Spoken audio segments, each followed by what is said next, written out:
Hello दोस्तों, स्वागत है इस वीडियो में। आज हम लोग इकोनॉमिक्स के 60 इम्पोर्टेंट क्वेश्चन को देखेंगे। चलिए इस वीडियो को स्टार्ट करते हैं। क्वेश्चन फर्स्ट देखिए, न्यूनतम संसाधनों में अधिकतम उत्पादन को क्या कहा जाता है? तो देखिए इसको बोलते हैं अर्थव्यवस्था। क्वेश्चन नंबर सेकंड है, अर्थशास्त्र की जनक किसे कहा जाता है? तो जो अर्थशास्त्र के जनक है एडम स्मिथ है। नेक्स्ट क्वेश्चन है, भारतीय अर्थशास्त्र के जनक किसे कहा जाता है? तो जो भारतीय अर्थशास्त्र के जनक हैं विश्वेश्वरैया हैं। स्वरूप के आधार पर अर्थव्यवस्था के कितने क्षेत्र होते हैं? तो स्वरूप के आधार पर कितने क्षेत्र होते हैं? तो 4 होते हैं। अर्थव्यवस्था के देखिए नेक्स्ट क्वेश्चन है, अर्थव्यवस्था के कितने क्षेत्रफ होते हैं? तो 3 होते हैं, प्राथमिक, द्वितीय और तृतीयक।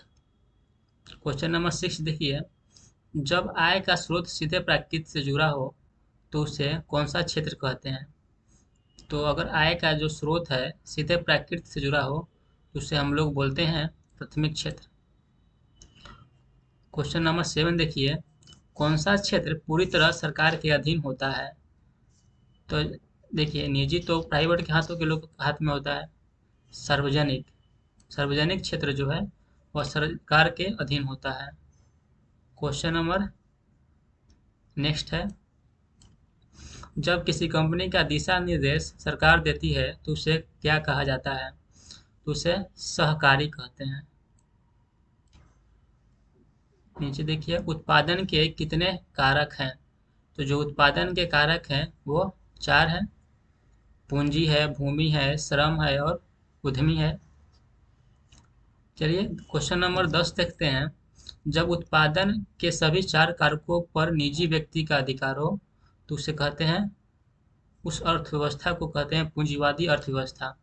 अगर चारों कारकों पर अगर सरकार का अधिकार हो तो उसको बोलते हैं समाजवादी, और अगर चारों कारकों पर दोनों का अधिकार हो तो बोलते हैं मिश्रित। भारत में मिश्रित अर्थव्यवस्था है। क्वेश्चन नंबर 11 देखते हैं, जब उत्पादन के 4 कारकों पर सरकार का अधिकार हो तो उसे समाजवादी बोलते हैं। जब उत्पादन के चारों कारकों पर निजी तथा सार्वजनिक दोनों का अधिकार हो तो उसे मिश्रित बोलते हैं। नेक्स्ट क्वेश्चन है 30 नंबर, किसी श्रम के बदले में मिले धन को क्या कहा जाता है? तो इसे हम लोग बोलते हैं मौद्रिक आय। ठीक है। क्वेश्चन नंबर 14 देखिए, भारत में राष्ट्रीय आय की गणना केंद्रीय सांख्यिकी संगठन करती है। इसकी स्थापना कब हुई थी? तो इसकी स्थापना 1951 में हुई। क्वेश्चन नंबर 15 है, भारत में वर्तमान में भारत की प्रति व्यक्ति सालाना आय कितनी है? तो प्रति व्यक्ति सालाना आय जो है 1,12,000 है। क्वेश्चन नंबर 16 देखिए, एक वर्ष में एक निश्चित सीमा के अंदर उत्पादित समस्त वस्तु एवं सेवा के मूल्य को क्या कहते हैं? तो देखिए एक सीमा के किसी भी एक सीमा या किसी बोलते हैं किसी एक देश में एक वर्ष के भीतर उत्पादित समस्त वस्तुओं एवं सेवाओं के मूल्य को हम लोग जीडीपी कहते हैं। ठीक है। क्वेश्चन नंबर 17 देखिए, वैसा धन जो राष्ट्र के काम का होता है और इसमें केवल भारतीय के आयों को शामिल किया जाता है, इसे क्या कहते हैं? तो इसको देखिए जीडीपी, जीडीपी होता है जिसमें भारतीयों प्लस है जो विदेशी कारखाने हैं या विदेशी लोग हैं उनका भी आय जोड़ लेते हैं जो भारत में उत्पादन कर रहे हैं। लेकिन अगर केवल भारतीयों को आय को शामिल किया जाता है तो उसको हम लोग बोलते हैं जीएनपी, ग्रॉस नेशनल प्रोडक्ट। देश का सबसे शुद्ध पैसा कौन सा होता है? देखिए जो देश का सबसे शुद्ध पैसा होता है वो होता है एनएनपी। अगर हम जीएनपी में से मूल्यह्रास को निकाल दें तो उसको बोलते हैं एनएनपी। क्वेश्चन नंबर 19, मूल्य के आधार पर भारत की जीडीपी कितने स्थान पर है? तो मूल्य के आधार पर भारत की जो जीडीपी है 6ठे स्थान पर है। पहले पर याद रखिएगा अमेरिका है और दूसरे पर चाइना है। ठीक है। क्वेश्चन नंबर 20 देखते हैं। क्रय शक्ति सामर्थ्य के आधार पर भारत की अर्थव्यवस्था कितने स्थान पर है? तो क्रय शक्ति सामर्थ्य के अनुसार भारत की अर्थव्यवस्था तीसरे स्थान पर है। पहले स्थान पर चाइना है और दूसरे स्थान पर अमेरिका है क्रय शक्ति सामर्थ्य के आधार पर। क्वेश्चन नंबर 21 देखिए, जीडीपी हमेशा किस प्राइस पर निकलता है? तो जीडीपी हमेशा, तो देखिए जीडीपी जो है हमेशा किस प्राइस पे निकालते हैं? तो मार्केट प्राइस पे जीडीपी मार्केट प्राइस पे निकालते हैं। अब देखिए जीडीपी मार्केट प्राइस पे क्या होता है? जो मार्केट प्राइस पे जो जीडीपी होता है उसमें हम टैक्स को जोड़ देते हैं और सब्सिडी को घटा देते हैं। ये देखिए ऑप्शन ए हो जाएगा, टैक्स को जोड़ देते हैं और सब्सिडी को घटा देंगे, सब्सिडीज को घटाएंगे। देखिए क्वेश्चन नंबर 23 जो जीडीपी होगा वो फैक्टर कॉस्ट पे है। तो फैक्टर कॉस्ट पे जो जीडीपी होता है वो क्या होता है? तो देखिए जो मार्केट प्राइस पे होता है उसमें हम टैक्स को घटा देंगे और सब्सिडी को जोड़ देंगे। इसको बोलते हैं GDP of factor price. Question number 24 है, नॉमिनल जीडीपी किस वर्ष के मूल पर निकाला जाता है? तो चालू वर्ष के मूल पे हम लोग नॉमिनल जीडीपी निकालते हैं। क्वेश्चन नंबर 25 है, जब एक वर्ष में उत्पादित वस्तुओं और सेवाओं के मूल्यों की गणना का आधार वर्ष के मूल पर की जाती है तो उसे क्या कहते हैं? देखिए अगर चालू वर्ष के आधार पर हो तो उसे नॉमिनल जीडीपी कहते हैं, लेकिन किसी वर्ष को आधार मानकर करते हैं तो उसको बोलते हैं हम लोग रियल जीडीपी। ठीक है, देखिए क्वेश्चन नंबर 26 है, किसके अनुसार गरीबी न्यूनतम जीवन यापन स्तर करने की असमर्थता है? तो यह है वर्ल्ड डेवलपमेंट रिपोर्ट के अनुसार। क्वेश्चन नंबर 27 देखिए, किस जो 27 है, किसके अनुसार वह व्यक्ति जिसकी प्रतिदिन आय $2 से कम है वह गरीब है? वर्ल्ड डेवलपमेंट रिपोर्ट के अनुसार। देखिए क्वेश्चन नंबर 28 क्या है, किसके अनुसार ग्रामीण और शहरी क्षेत्रों में प्रतिदिन 2400 कैलोरी प्राप्त करने के लिए आवश्यक धनराशि की आवश्यकता होती है? तो ये जो है वीएम और एन रात जो फॉर्मूला है उसके अनुसार। चलिए क्वेश्चन नंबर 29 देखते हैं, किस समिति में कैलोरी के स्थान पर प्रति व्यक्ति मासिक उपभोग व्यय का आधार बनाया गया? तो यह था तेंदुलकर समिति। तेंदुलकर समिति में क्या हुआ, कैलोरी के स्थान पर प्रति व्यक्ति मासिक व्यय को आधार बनाया गया। देखिए क्वेश्चन नंबर 30 देखते हैं कि इसके अनुसार शहरी क्षेत्र में 33 रुपये प्रतिदिन तथा ग्रामीण क्षेत्रों में 27 रुपया प्रतिदिन खर्च करने वाले सभी लोग गरीब हैं। तो तेंदुलकर समिति के अनुसार। क्वेश्चन नंबर 31 देखिए, किसके अनुसार शहरी क्षेत्र में 47 रुपीज और प्रतिदिन तथा ग्रामीण क्षेत्रों में 32 रुपीज प्रतिदिन से कम खर्च करने वाले लोग गरीब हैं? देखिए अगर 40% पहले क्या था कि 2000 ये जो 9 में आया था तेंदुलकर समिति, उसमें ग्रामीण क्षेत्र में 33 रुपये प्रतिदिन था और ग्रामीण क्षेत्रों में 27 रुपये प्रतिदिन था। लेकिन जो यह रंगाराज समिति आया इसमें क्या कर दिया गया कि 47 रुपये प्रतिदिन शहरी क्षेत्रों में और 32 रुपये प्रतिदिन ग्रामीण क्षेत्रों में से कम खर्च करने वाले लोग क्या हैं? गरीब हैं। क्वेश्चन नंबर 32 देखिए, गरीबों का अनुमान किसके द्वारा किया जाता है? तो ये किया जाता है NSSO के द्वारा। अब इसका नाम हो गया NSO हो गया है। ठीक है, तो NSSO के द्वारा गरीबों का अनुमान लगाया जाता है।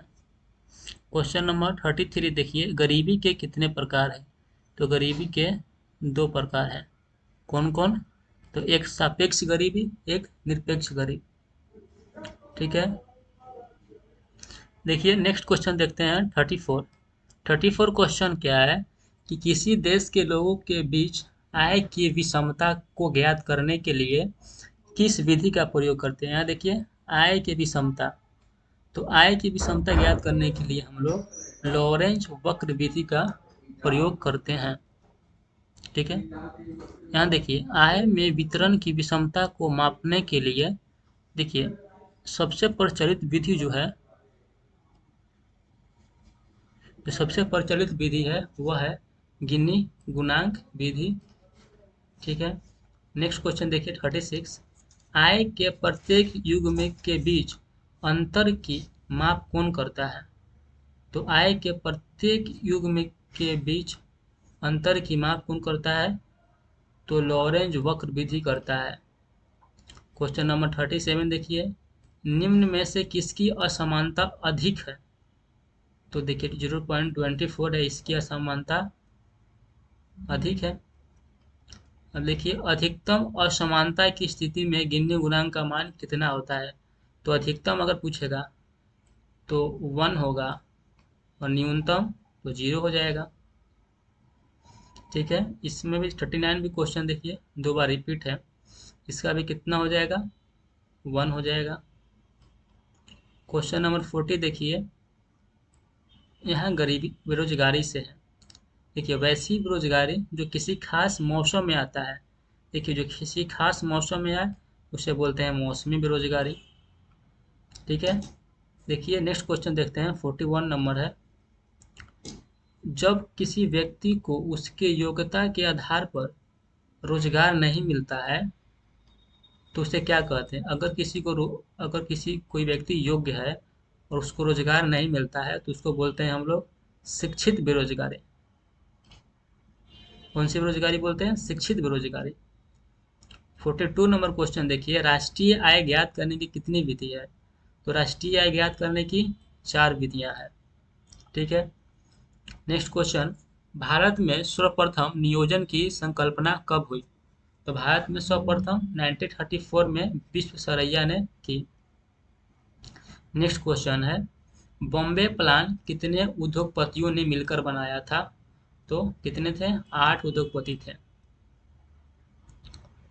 नेक्स्ट क्वेश्चन क्या है, जयप्रकाश नारायण ने सर्वोदय प्लान, देखिए सर्वोदय प्लान जो है कब तैयार किया गया था। तो 1950 में तैयार किया गया था।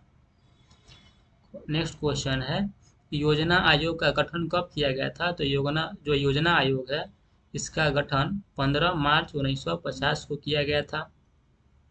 ठीक है, और जो देखिए जो सर्वोदय प्लान है इसका 1950 में किया गया था, और जो भारत में नियोजन संकल्प की संकल्पना 1934 में हुई थी। नेक्स्ट क्वेश्चन देखते हैं, क्वेश्चन नंबर 47 है, अब तक कितने पंचवर्षीय योजना हो चुकी है। तो 12। कितनी है, 12। 48 नंबर क्वेश्चन देखिए, नीति आयोग का गठन कब हुआ। अब देखिए जो योजना आयोग था ना उसके बदले में नीति आयोग आ गया है। नीति आयोग की गठन जो है 1 जनवरी 2015 में किया गया था। देखिए प्रथम पंचवर्षीय योजना किस मॉडल पर आधारित था। तो जो प्रथम पंचवर्षीय योजना था जो 1951 से 1956 के बीच में आया था वह जो है हेराल्ड डोमर मॉडल पर आधारित था। क्वेश्चन नंबर 50 देखिए, इसमें है कि बहुउद्देशीय परियोजना किस पंचवर्षीय योजना में शुरू की गई। तो जो बहुउद्देशीय परियोजना हुई वो थी किसमें, तो पहली पंचवर्षीय योजना में तो कृषि था, द्वितीय पंचवर्षीय योजना में कारखाना लगाया गया था। तो पहली पंचवर्षीय योजना।